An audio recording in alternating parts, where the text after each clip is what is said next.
of history and a moment of opportunity, and that opportunity cannot be missed.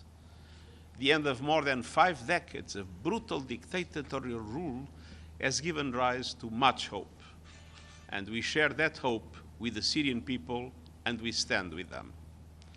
And we recognize that this moment offers a long-sought chance for all Syrians to realize the aspirations that sparked their peaceful movement for change in 2011, and their call that echoed across the country that the Syrian people are one. It holds great promise for a country so rich in its diversity, history, and culture, and its enormous and deeply rooted traditions of generosity that I witnessed firsthand as High Commissioner for Refugees when the Syrian people welcomed millions of Iraqi displaced from their homes. But nothing is guaranteed. If the ongoing situation is not managed carefully by the Syrians themselves with the support of the international community, there is a real risk that progress could unravel. The political transition ahead must be by Syrians and for Syrians, all Syrians. It must be inclusive, credible, and peaceful. All communities must be fully integrated into the new Syria. The rights of women and girls must be fully respected, and the process must be guided by the underlying principles of Security Council Resolution 2254. We are focused on facilitating just such a process. My special envoy, Geir Pedersen, was in Damascus this week, and I've been in close contact with a number of leaders from across the region and beyond. Meanwhile, Syria remains one of the largest humanitarian crises in the world. The recent events have only added to these needs. I dispatched UN Humanitarian Chief Tom Fletcher to Syria to help get aid moving. The UN and our partners are mobilizing to assess the people's needs and adapt the response to the new and still rapidly shifting conditions. Now, adequate funding for humanitarian and recovery response is critical, and that funding is not yet available.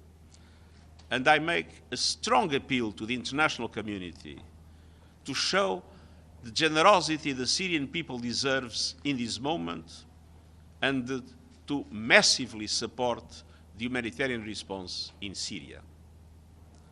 So too is determining the fate of missing persons. We pledge our support to those who continue to live with the agony of uncertainty. The General Assembly created the independent institution on missing persons in Syria. I'm announcing today the appointment of Carla Quintana of Mexico as head of this institution. She and her team must be allowed to fully carry out their mandate. Indeed, all international mechanisms to advance the protection of human rights in Syria and accountability for crimes committed must have what they need to carry out their vital work. Let us not underestimate the scale of the challenges that lie ahead. While the situation has stabilized in parts of Syria, the conflict is far from over.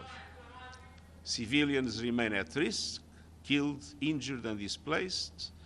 Their protection must be our highest priority, and over the last 2 weeks, we have seen significant hostilities in the north. ISIL continues to be a major threat in many parts of the country. At the same time, extensive Israeli airstrikes continue. They are violations of Syria's sovereignty and territorial integrity, and they must stop. In the occupied Syrian Golan, the UN peacekeeping mission, UNDOF, continues to observe Israel Defense Forces personnel and equipment in multiple locations in the area of separation and in one location in the area of limitation. Let me be clear, there should be no military forces in the area of separation other than UN peacekeepers, period. And those peacekeepers must have freedom of movement to undertake their important work. Israel and Syria must uphold the terms of the 1974 Disengagement of Forces Agreement, which remains fully in force. And Syria's sovereignty, territorial unity, and integrity must be fully restored, and all acts of aggression must come to an immediate end. This is a decisive moment, a moment of hope and history, but also one of great uncertainty. Some will try to exploit the situation for their own narrow ends, but it is the obligation of the international community to stand with the people of Syria who have suffered so much. Syria's future must be shaped by its people, for its people, with the support of all of us. Thank you. Thank you, Edie. Thank you very much, Mr. Secretary General, and I'm sure we all wish you and your family a very happy holiday. Geir Peterson, when he was in Damascus, was urging everyone he talked to attend a major Syria dialogue on the way forward. I'm sure you support this. When is it going to happen, and how is it going to happen? We are obviously in the very beginning of the transition process. What we have been telling both the authorities and different other the caretaker authorities and the different other Syrian entities is that it's absolutely essential to have a process of dialogue that is inclusive, that all communities of Syria feel part of it, and that will naturally lead through a process linked to the Security Council resolution to a future constitution and to elections in the long term. At the present moment, I think we are all in consultations with the different actors. It's difficult to define a moment where an inclusive dialogue will start, but I believe it will be essential to do it as quickly as possible. Thank you, Mr. Secretary General. To ease the humanitarian crisis in Syria and help Syrians in this transitional period, do you support that the sanction on Syria to be lifted? First of all, there are many things that need to be done in relation to the humanitarian response that have nothing to do with the sanctions. On the other hand, we should not forget that the sanctions were applied to the Assad regime. The situation has changed. Obviously, we are in a process of transition, and in a process of transition, I think there is work to be done by both sides. But I do believe that in the dramatic situation that we have in Syria, there should be at least a first gesture showing solidarity with the Syrian people until conditions are met for all sanctions to be removed. Thank you, Javier. Secretary General, what do you think of the role that Turkey is playing in the north of Syria? Turkey, the role of Turkey in the north of Syria at this moment. I believe Turkey, that has been a very clear supporter of the Syrian people and the Syrian resistance in Idlib, has a very important role to play in convincing the key Syrian actors at the present moment of the need to have an inclusive process of dialogue. So that is a first mission. A second mission is, of course, I think we need to create the conditions that allow for a ceasefire, a permanent ceasefire to take place in the north-eastern part, and for conditions to be created not to allow ISIL to develop their activities and to increase their presence. Thank you very much. Thank you. Thank you.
you.